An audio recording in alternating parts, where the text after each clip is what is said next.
തൃശൂര് പൂരം അലങ്കോലപ്പെട്ട സംഭവത്തില് കേന്ദ്ര സഹമന്ത്രി സുരേഷ് ഗോപിയുടെ മൊഴി രേഖപ്പെടുത്തി പ്രത്യേക അന്വേഷണ സംഘം തിരുവനന്തപുരത്ത് അതീവ രഹസ്യമായാണ് മൊഴിയെടുത്തത്. പൂരം അലങ്കോലപ്പെട്ടതിലെ ഗൂഢാലോചന സംബന്ധിച്ചാണ് പ്രത്യേക സംഘം അന്വേഷിക്കുന്നത്. തൃശൂര് പൂരം അലങ്കോലപ്പെട്ടതുമായി ബന്ധപ്പെട്ട് ത്രിതല അന്വേഷണമാണ് പ്രഖ്യാപിക്കപ്പെട്ടിരുന്നത്. അതില് DGP H വെങ്കടേഷിന്റെ നേതൃത്വത്തിലുള്ള പ്രത്യേക സംഘത്തിന്റെ അന്വേഷണമാണ് ബാക്കിയുള്ളത്. ഈ അന്വേഷണത്തിന്റെ ഭാഗമായാണ് കേന്ദ്രമന്ത്രി സുരേഷ് ഗോപിയുടെ മൊഴിയെടുത്തത്. പ്രത്യേകം തയ്യാറാക്കിയ ചോദ്യാവലിയുടെ അടിസ്ഥാനത്തിലായിരുന്നു മൊഴിയെടുപ്പ്. Thiruvananthapuram CT police commissioner Thomson Jose അടക്കമുള്ള ഉദ്യോഗസ്ഥ സംഘമാണ് മൊഴി രേഖപ്പെടുത്തിയത്. സുരേഷ് ഗോപി പൂരം അലങ്കോലപ്പെട്ട സമയത്ത് ആംബുലൻസിലെത്തിയത് അടക്കം ഉദ്യോഗസ്ഥർ ചോദിച്ചറിഞ്ഞു.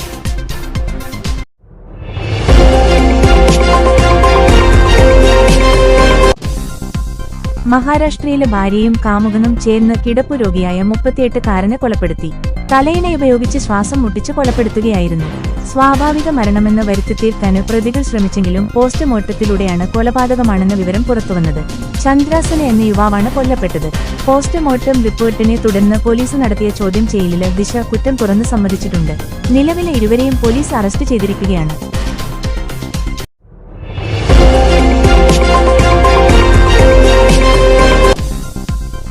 സാന്ദ്ര തോമസിനെതിരെ മാനനഷ്ട കേസ് ഫയൽ ചെയ്ത നിർമ്മാതാവ് ലിസ്റ്റിൻ സ്റ്റീഫൻ സമൂഹമാധ്യമങ്ങളിലൂടെ തുടർച്ചയായി തന്നെ സാന്ദ്ര അപമാനിച്ചതിനാണ് കേസ് നൽകിയിരിക്കുന്നത്.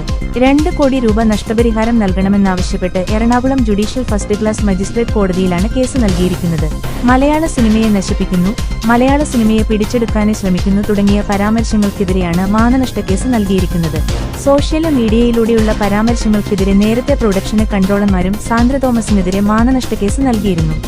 ലിസ്റ്റിൻ സ്റ്റീഫൻ എന്ന നിർമ്മാതാവ് മറ്റു പല സിനിമകൾക്കും കൂടി പലിശയ്ക്ക് പണം നൽകുന്ന ആളാണെന്നും മലയാള സിനിമയുടെ സമസ്ത മേഖലകളും ലിസ്റ്റിന്റെ കൈപ്പിടിയിൽ ഒതുങ്ങണമെന്ന താൽപര്യം അദ്ദേഹത്തെക്കാൾ കൂടുതൽ സംസ്ഥാനത്തിനു പുറത്തുള്ള കള്ളപ്പണ ലോബിക്കാണെന്നും ആരോപിക്കുന്ന ചില കുറിപ്പുകൾ സാന്ദ്ര തന്റെ സോഷ്യൽ മീഡിയ അക്കൗണ്ടിലൂടെ പുറത്തുവിട്ടിരുന്നു.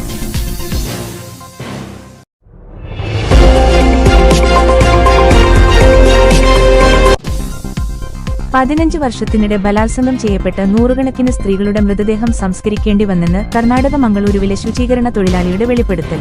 1998 മുതൽ 2014 വരെയുള്ള കാലയളവിലാണ് സംഭവം എന്ന് മംഗളൂരു ധർമ്മസ്ഥല ക്ഷേത്രത്തിലെ മുൻ ശുചീകരണ തൊഴിലാളി പരാതിയിൽ പറയുന്നു. ക്ഷേത്രം സൂപ്പർവൈസറുടെ നിർദ്ദേശപ്രകാരമാണ് താൻ ഇതൊക്കെ ചെയ്തതെന്നാണ് പരാതിക്കാരൻ പോലീസിനോട് പറഞ്ഞിരിക്കുന്നത്. കുഴിച്ചിട്ട മൃതദേഹങ്ങളുടെ ഫോട്ടോ കൈമാറിയതായും വിവരമുണ്ട്. മൃതദേഹങ്ങളിൽ മുറിവേറ്റ പാടുകൾ കണ്ടെത്തി. ബലാത്സംഗം ചെയ്തിട്ടുണ്ട് എന്ന് സൂചന നൽകുന്ന പാടുകളാണ് കണ്ടെത്തിയത്.